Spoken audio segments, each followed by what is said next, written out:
The first time I realized my neighbor was going to destroy her own life, she was standing in my driveway holding a latte and smiling like she'd already won. "You've got 14 days, Mr. Bennett," she said, tapping the folded HOA notice against my chest like she was knighting me with it. After that, the wall comes down. I remember looking past her shoulder at the dark clouds building over the Carolina pines and thinking, you really have no idea what you just did. See, people thought this whole thing started because of a wall, but it didn't. It started years earlier, with water, and with a woman named Denise Holloway who couldn't stand the idea that someone in the neighborhood wasn't afraid of her. My name's Caleb Bennett. I'm 46 years old, retired civil hydraulic engineer, spent most of my life designing flood mitigation systems for counties that got hammered every hurricane season from Georgia to Louisiana. I used to joke that I understood water better than most people understood their own families. Water tells the truth, eventually. It always does. My wife Rachel says that's probably why I became such a quiet man after retirement. Because once you spend 20 years watching rivers swallow roads and storms erase million-dollar homes overnight, you stop wasting energy arguing with people. You just wait. We moved to Ashton Ridge about 3 years ago after my back injury finally forced me out of the field. Nice neighborhood on paper, tree-lined streets, clean sidewalks, big Southern-style homes with fake shutters, and those decorative gas lanterns people never actually turn on. But the lot we bought sat lower than the rest of the subdivision, and that's why we could afford it. Nobody wanted the property because every heavy storm turned the backyard into a swamp. The realtor called it seasonal pooling. I called it what it was, a drainage basin waiting to become a lawsuit. But I also knew something everybody else didn't. I knew exactly how to fix it. My son Noah helped me survey the property that first summer. Kid was 16 then, all elbows and attitude, but smart as hell. We spent weekends driving stakes into the soil, checking elevation drops, mapping runoff patterns after storms. My daughter Ellie would sit on the porch wrapped in a blanket watching us work, while using her inhaler every 20 minutes because the humidity around standing water tore her lungs apart. That's the part nobody in the HOA ever cared about. To them, the retaining wall I built was an eyesore. To me, it was the difference between my little girl sleeping through the night or waking up choking for air. Denise Holloway didn't care about any of that. Denise cared about control. You know the type: divorced, wealthy, bored, walking around the neighborhood like she was the mayor of a tiny kingdom nobody asked for. She ran the Ashton Ridge Homeowners Association for almost 8 years and treated those HOA bylaws like they were scripture carved into stone tablets.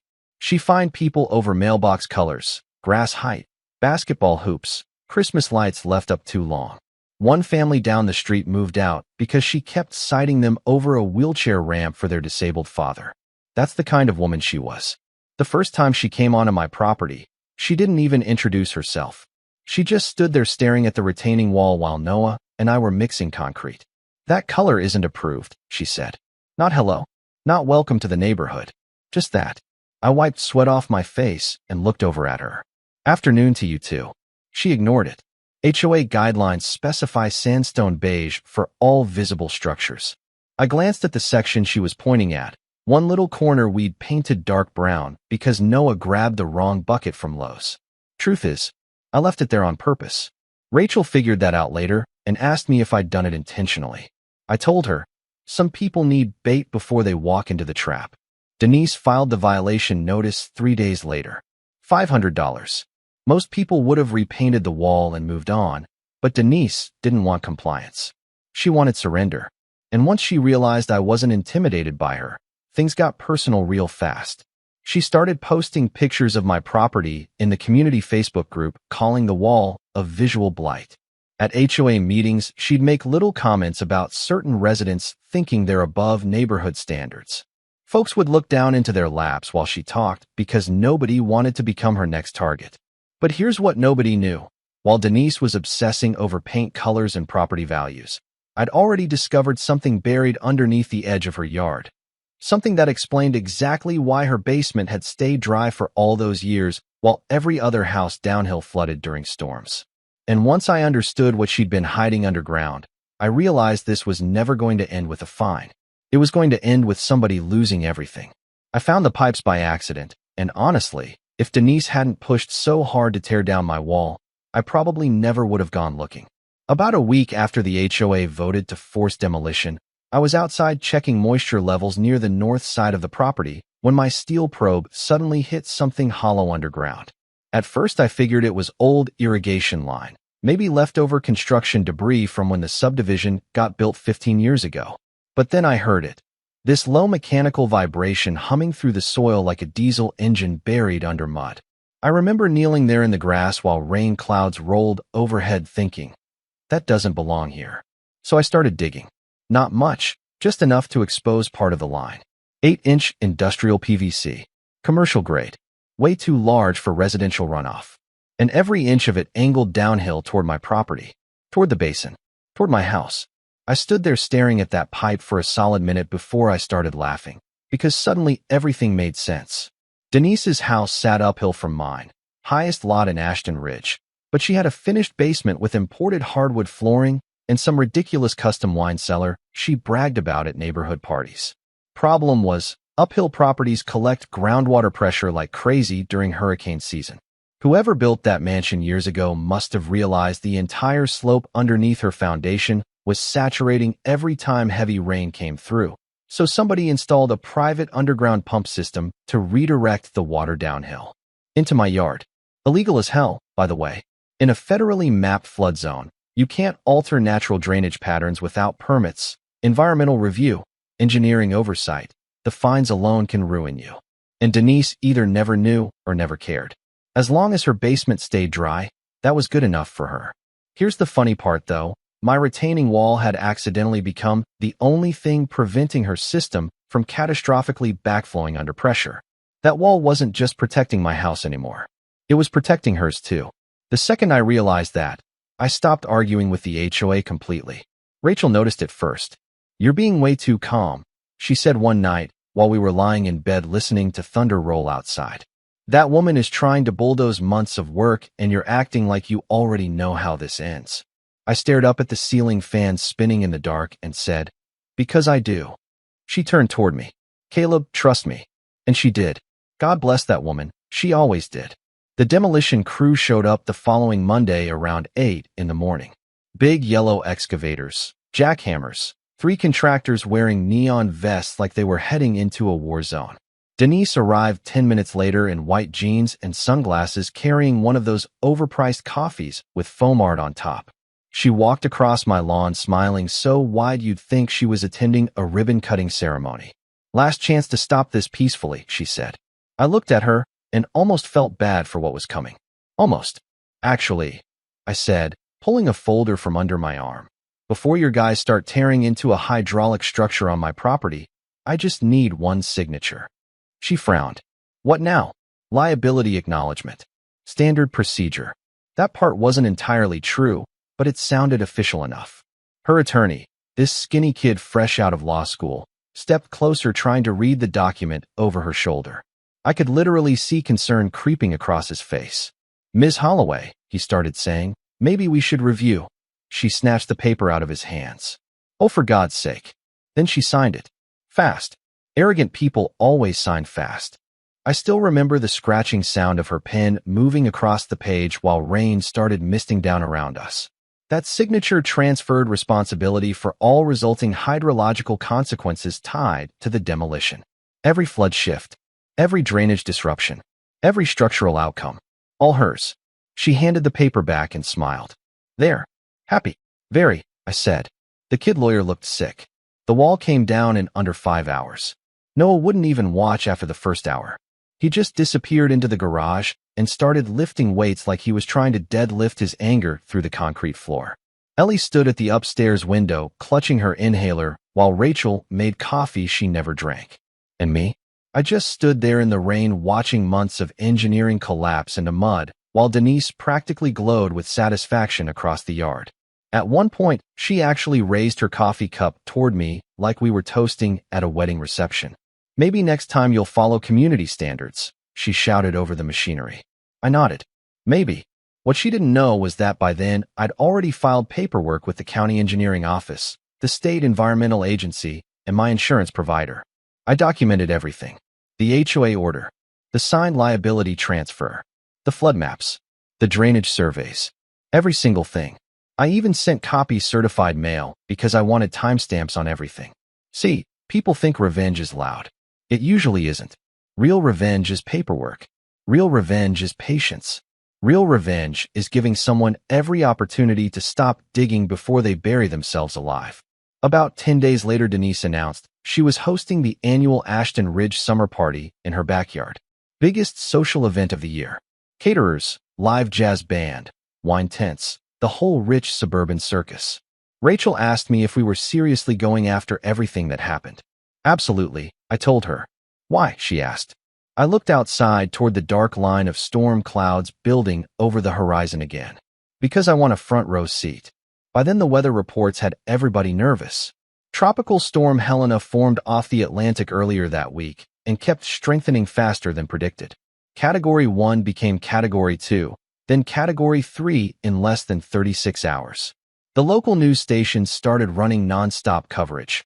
All those meteorologists standing in front of giant red radar maps, trying to smile, while explaining that maybe people should prepare for severe flooding. I didn't need the Weather Channel to tell me what was coming. I could feel it in the air pressure, in the soil, in the silence before sunset. The night of Denise's party felt wrong from the second we arrived. You ever get that feeling where the world suddenly goes too quiet underneath all the noise? That's what it felt like. Everybody else was drinking wine and laughing under string lights, while this massive wall of purple-black clouds swallowed the western sky inch by inch. Denise floated through the crowd in this bright green dress, acting like queen of the neighborhood. Every conversation somehow circled back to how she protected property values by forcing me to remove the wall. At one point, she actually put a hand on my shoulder and said, loud enough for nearby guests to hear, "No hard feelings, Caleb. Sometimes communities need rules to survive." I looked past her toward the tree line bending in the wind. "You're right," I said quietly. "Some things don't survive without barriers." She laughed like I'd made a joke. That's the thing about people like Denise. They never hear the warning, even when you hand it to them directly. Around 9:30, my phone buzzed. Message from an old colleague at the county office. Hurricane Helena had shifted overnight. Direct landfall. Estimated arrival less than 24 hours. I slipped my phone back into my pocket and looked around at the glowing party lights reflecting off crystal wine glasses while thunder rolled somewhere far out in the dark. Then I looked down the hill toward the basin where floodwater always traveled. And for the first time all night, I genuinely felt sorry for everybody standing in that backyard. The hurricane hit just after 2 in the morning, and I knew the exact moment the system failed because the whole house shook like something underground had punched the earth from beneath us. Not thunder, not wind, something heavier. Rachel sat straight up in bed beside me while rain hammered the windows hard enough to sound like gravel. "What was that?" she whispered. I didn't answer right away because deep down, I already knew. I walked to the hallway window overlooking the neighborhood and saw darkness swallowing Ashton Ridge one street at a time. Power lines were snapping somewhere beyond the trees, transformers bursting blue against the sky, floodwater already racing down the roads like rivers finding old paths they remembered. And then I saw it, water pouring out from underneath Denise Holloway's house. Not around it, under it. The backflow had started. The pump system underneath her foundation had finally overloaded. Thousands and thousands of gallons reversing direction all at once because the retaining wall that once redirected pressure safely across the basin was gone. Denise had ordered its destruction herself. By dawn, the neighborhood looked like a war zone. Mud everywhere, cars halfway underwater, patio furniture floating through cul-de-sacs. The smell hit first when I stepped outside. Sewage, gasoline, soaked insulation, wet earth, that rotten flood smell you never forget once you've lived through it. Noah stood beside me on the porch staring downhill at Denise's property. "Holy hell," he muttered. Her basement windows had blown outward completely. Thick brown water surged through the lower level of the house like the structure itself was bleeding from inside. The backyard where she'd hosted that elegant summer party less than 12 hours earlier was now a swamp littered with overturned tables and tangled string lights drifting in the mud. Then came the screaming. Denise stumbled out her front door soaked waist deep, mascara running down her face, yelling at emergency responders before they'd even gotten equipment off the trucks. "It was him," she screamed, pointing directly at my house. "He caused this. He sabotaged the drainage system." I remember the firefighters exchanging looks because people say insane things after disasters all the time. But Denise kept going. He tore down the barrier. He knew this would happen. And technically, she was right about one thing. I didn't know. I just wasn't the one who ordered it destroyed. County inspectors started arriving around 8 that morning after multiple homes reported structural flooding. One older inspector named Walter Green walked the property line with me while rain still drizzled through the trees. Walter had probably been doing environmental compliance work since Reagan was president. Quiet guy. Sharp eyes. He looked exhausted before I even handed him the folder. "You've got documentation?" he asked. I handed him everything. HOA demolition order. Signed liability waiver. Flood zone maps. Drainage studies. Photos of the illegal discharge pipes. Video recordings. Insurance notices. Every single page dry inside waterproof sleeves while Denise stood 20 feet away screaming into her cell phone at some attorney who was probably regretting answering that call. Walter flipped through the paperwork slowly, then stopped at the liability agreement with Denise's signature across the bottom. He looked up at me over his glasses. "She signed this willingly?" "Right there in my driveway," I said. He stared at her house another few seconds before asking the question that changed everything. "Where are the permits for the underground pump system?" Denise heard him and froze. I mean, literally froze. The kind of stillness that only happens when someone realizes the floor underneath their life just disappeared. "What pump system?" She snapped back way too fast. Walter didn't even blink. "Ma'am, we already located 3 unauthorized commercial discharge lines beneath your retaining slope." Her attorney finally arrived about an hour later. This sweaty middle-aged guy trying desperately to gain control of a situation that had already detonated. But it was too late. Environmental teams uncovered the entire drainage setup by noon. Industrial pumps. Unregistered excavation work. Illegal rerouting of groundwater inside a federally regulated floodplain. Every single thing attached directly to Denise Holloway's property records. And once investigators connected the demolition order to the flooding event, that was it. Insurance denied her claim within 3 weeks. Gross negligence.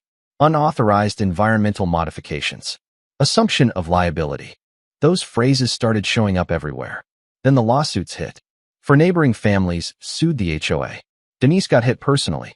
State environmental penalties alone came close to $200,000 before remediation costs even started. Her lawyer tried arguing that she didn't understand the engineering consequences when she signed the demolition authorization, but that defense collapsed the second my video footage got introduced. There she was on camera, smiling, mocking, dismissing every warning I gave her. Turns out juries really don't like arrogant people who destroy flood barriers in hurricane zones just to win neighborhood arguments. Funny how that works. About 6 months later, Denise's house went into foreclosure. Last I heard, she moved into a condo somewhere outside Charlotte, and the HOA dissolved entirely after the lawsuits bankrupted the association. Some neighbors still think I should have warned her more aggressively, maybe forced the issue harder once I discovered the illegal system. Maybe they're right. I've thought about that a lot, actually. But here's the thing nobody understands unless they've spent years working around nature. Some people only believe consequences are real after the water reaches their own front door. A month after the foreclosure auction, Noah and I rebuilt the retaining wall. Bigger this time. Stronger. Fully permitted. Ellie sat on the porch breathing clean, dry air through lungs that finally stopped fighting her every night. And Rachel leaned against my shoulder while we watched concrete cure under the autumn sun.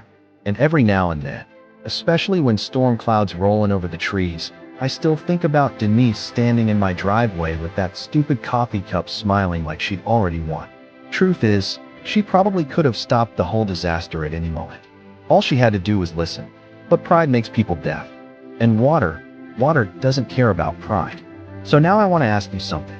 If you were in my position, would you have warned Denise one last time before the hurricane hit, even after everything she did? Or would you have stepped aside and let her face the consequences of her own choices?